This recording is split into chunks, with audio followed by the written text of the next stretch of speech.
بسم اللہ الرحمن الرحیم۔ حضور اقدس صلی اللہ علیہ وآلہ وسلم کا ارشاد ہے کہ جس شخص کو اللہ جل شانہ نے مال دیا ہو اور وہ اس کی زکوٰۃ ادا نہ کرتا ہو تو وہ مال قیامت کے دن ایک ایسا سانپ بنا دیا جائے گا جو گنجا ہو اور اس کی آنکھوں پر 2 سیاہ نقطے ہوں۔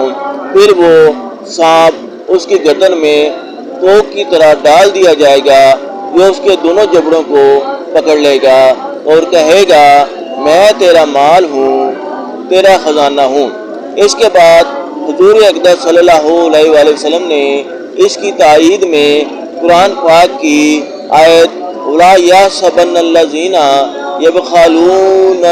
يَبْخَلُونَ آیات پڑھی۔ اس سانپ کی ایک صفت تو یہ بیان کی کہ وہ شجاع ہو، جس سے بعض علماء نے نر سانپ مراد لیا ہے اور بعض نے کہا ہے کہ شجاع وہ سانپ کہلاتا ہے جو تم کے اوپر سیدھا کھڑا ہو کر مقابلہ کرے۔ اور دوسری صفت اس سانپ کی یہ فرمائی کہ وہ گنجا ہوگا۔ تو گنجا اس واسطے کہا کہ سانپ جب بہت زیادہ زہریلا ہوتا ہے اس کے زہر کی شدت سے اس کے سر پر سے بال اڑ جایا کرتے ہیں۔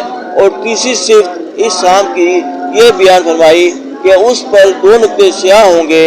اس پر 2 نقطے سیاہ ہونا بھی سانپ کے زیادہ زہریلے ہونے کی علامت ہے۔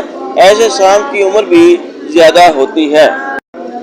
ایک حدیث میں ہے کہ جو شخص اپنے پیچھے خزانہ چھوڑ جائے تو وہ خزانہ ایک گنجا 2 نقطوں والا سانپ بن کر قیامت کے دن اس شخص کے پیچھے لگ جائے گا۔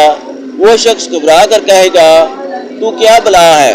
وہ کہے گا میں تیرا خزانہ ہوں جس کو چھوڑ کر آیا تھا۔ وہ سانپ اول اس کے ہاتھ کو کھائے گا پھر سارے بدن کو۔ قیامت کے عذابوں میں کثرت سے یہ بات ہے کہ جو شخص کسی عذاب کی وجہ سے ریزہ ٹکڑے ٹکڑے ہو جائے گا پھر عذاب کے مسلط ہونے کے واسطے اپنی اصلی حالت پر اٹھ کر کے دوبارہ عذاب کا محل بنے گا۔